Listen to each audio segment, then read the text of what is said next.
ఉన్నది నీవు నడువన్నాడు. మార్కు రాసిన సువార్త 2వ అధ్యాయంలో ఏమంటున్నాడంటే, ఆయన ఇంట్లో ఉన్నాడని ఇంటి బయట వాకిట సందు లేదు, అందరూ వచ్చారు, కానీ అక్కడ పాపాలు క్షమించబడ్డాయి. ఒక్కరికే పాపాలు క్షమించబడ్డాయి. ఒక్కడే లేచి నడిచాడు. ఎందుకు? అక్కడ స్థలము లేనందున యేసు పాదాల దగ్గర అక్కడ ఆయనను దించారు.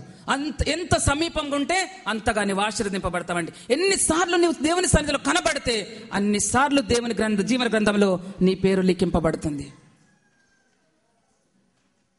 ఈ సంవత్సరం ఎలాగుంటున్నావు? నిజమే, ఆయన దయ కలిగి మనల్ని వధువు సంఘంగా మార్చుకున్నాడు. ఇప్పుడు సంఘాలు 6 సంఘాలు అయిపోయినాయి. ఇవి ఏ డినామినేషన్ అయినా పర్వాలేదు, ఇదంతా కూడా 7వ సంఘమే, లవోదికీయ సంఘము.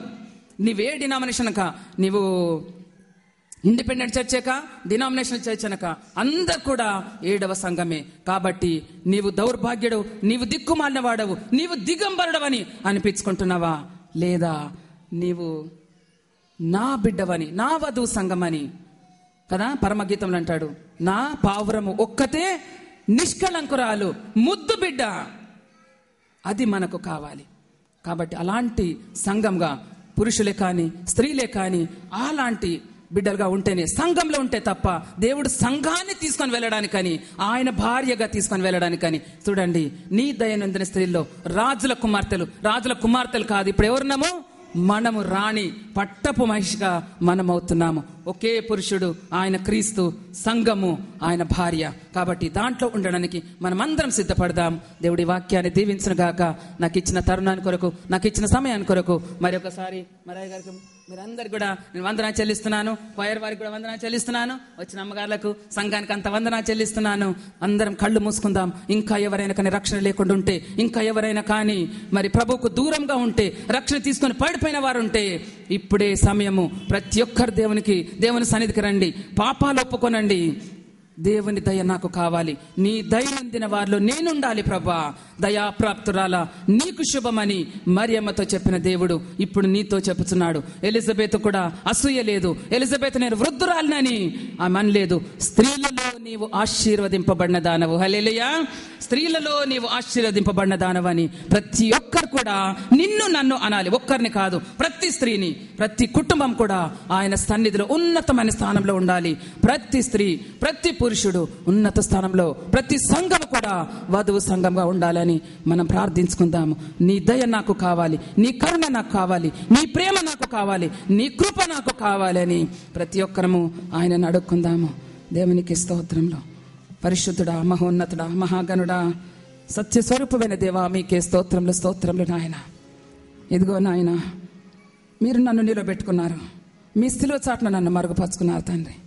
మీరు మాట్లాడిన వాక్కు ప్రభా, నేనైతే నిమిత్త మాత్రపురాలి ప్రభా, నేను వ్యర్థురాల్ని, మట్టిదాన్ని ప్రభా, అయోగ్యురాలి తండ్రి.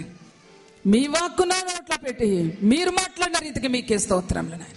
విన్న ప్రతి ఒక్కరిని కూడా ఏ పాపంలో ఉన్నారో, శాపంలో ఉన్నారో, చీకట్లో ఉన్నారో వాటినంతటి విడిచిపెట్టి మీ సన్నిధికి వచ్చి మీ సహవాసంలో ఉండడానికి అయ్యా మీరు సహాయం దయచేయండి.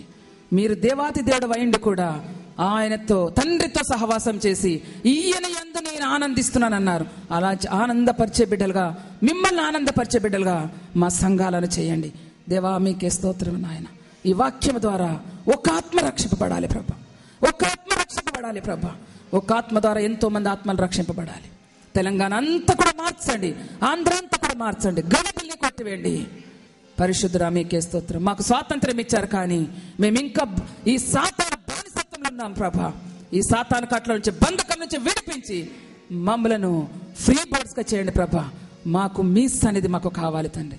మీ రాజ్యపు ఆ ప్రభా క్రౌన్ మాకు కావాలి దేవా. సహాయం చేయండి, ఆశీర్వదించండి, దీవించండి. మీ మహిమ ఘనత ప్రభావాలు మీరే పొందుకోమని యేసుక్రీస్తు అతి పరిశుద్ధ నామములో అడిగి వేడుకొంచుచున్నాను తండ్రి. ఆమేన్, ఆమేన్. అందరికి ప్రైజ్ లార్డ్. దేవుడు మిమ్మల్ని అందరినీ ఆశీర్వదించును గాక.